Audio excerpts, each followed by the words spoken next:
You are tuned in to the SuGaToe Show on www.sectownradio.com, baby. Do you love it? Do you love it?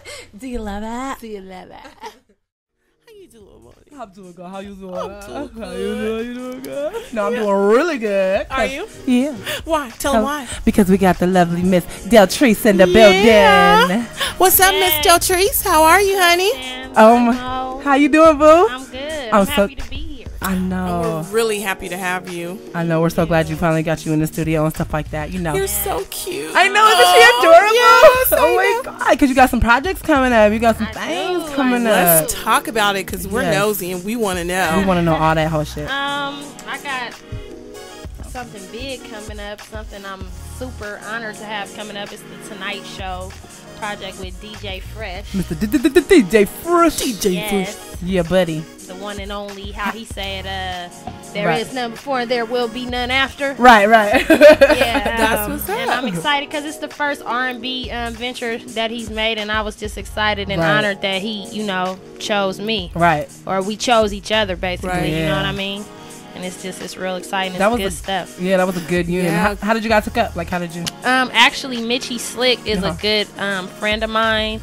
Mitchy Slick from Strong Arm Steady. A lot of people should know who he is. Out of San Diego, Wrong Kind. And he basically was doing some stuff with Fresh itself, and I believe I did a hook on something that Fresh had produced, and he heard it. And then we just finally hooked up and got to the studio together, and it was like immediate chemistry, like fast. And he was enthused and I was enthused, and I mean, our first session, I think we smashed out like 4 songs in probably like 2 hours, hour and a half. Wow.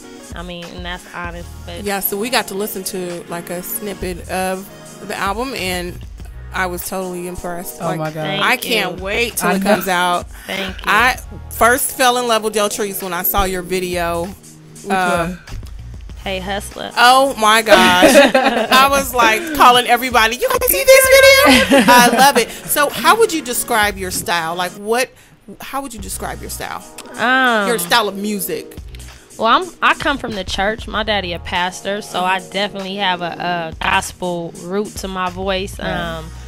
I sing from my soul, from my heart. If the music don't move me, I won't record on it.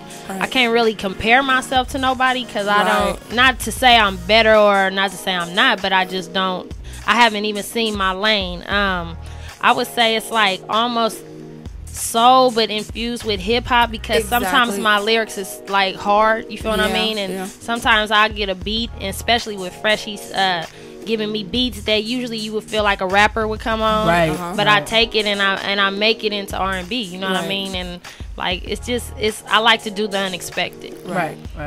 Well, give us a little like background on your music career. Like, when did you start singing? Like, what were some of the earlier projects that you did? Like, where can people probably be familiar with you, or I started history. Yeah, I started singing when I was 4 years old. Like I said, I grew up in the church. My mom was a choir director, so she basically kept me behind the mic. You know what I mean? Had the fear of singing for a long time, until I learned that was my gift. You know what I mean? And that's what I was supposed to share.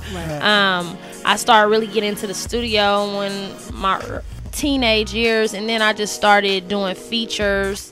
Basically, I would say probably around my 20s. I ain't gonna even tell y'all how old I am. I'm old enough but young enough. 2018. 2018. Yeah, right. So early 20s, I started doing some features. I've worked with Jacka, AP9, like I said, Mitchy Slick, Filthy Rich.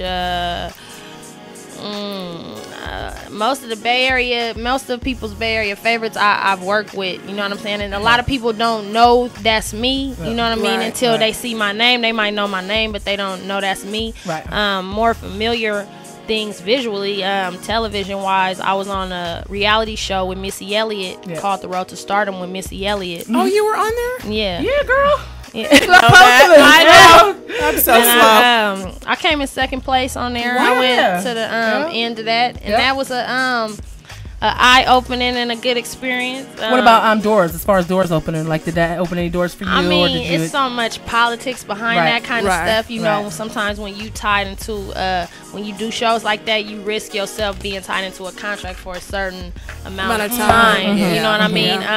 I made a lot of money off of that show because all my lyrics I wrote. So anything that I performed, I wrote, and I made sure that my publishing and everything like that was handled. So I got mines off that show. Doors opening, yes, that's when the Bay Area start paying attention a little more, and that's when I start getting them calls to get to do those hooks with, you know what I mean, them names that I named earlier. But really, it just gave me a drive. I did a mixtape immediately after that. I remember. It was I think I had on a Kill Bill outfit. Yeah, you were that like Kill Bill shit. Yeah, I remember that shit. It was with the BABII music group, some guys out of Las Vegas, and that mixtape actually got good reviews in New York, and it was a magazine called Scratch Magazine that gave me a great review, you know, and basically that turned my name onto a lot of people, and then I just started traveling. I've worked with Jim Jones. I wrote for a lot of people that might don't want y'all to know that I wrote for him. But I think you should tell us. Yes, we want to know. No, but you know, I've worked with a few people. Yeah, but you know what I mean? I basically, it just came to the point where I was like, now it's time. Because I never wanted to be just the hook singer. Because I always say, my saying is, I'm not no hooker. You know what I mean? So I don't do hooks. Only on the weekends. Exactly. Friday night. Yes, you feel me? But basically, you know, it did open doors. And like I said, I wrote, did some music with Nate Dogg. Rest in peace, Nate Dogg. You know what I mean? And got to meet great people like him and things like that. But I feel like I'm definitely slept on out here, you know what I mean? As far as Bay Area wise, I've done a few things and shows out here, and I do a lot of work with Willie Joe and Waterboy New Management, you know what I mean? And me and him have been doing a lot of shows because he's been blessing me to be able to get on his venues, you know what I mean? Shout out Willie Joe. And you know, now it's just like, now I'm getting the calls for the House of Souls and everything like that, because with this Tonight Show project, it felt like people was like, wow. Even people was like, you doing a Tonight Show? And it was like, yeah, nigga, I'm doing a Tonight Show. Right. Like, you know That's what I'm saying? dope. What's up? You know what I mean? But now it's like people is paying attention and people are excited to hear what I have coming because it has been anticipated. You know what I mean?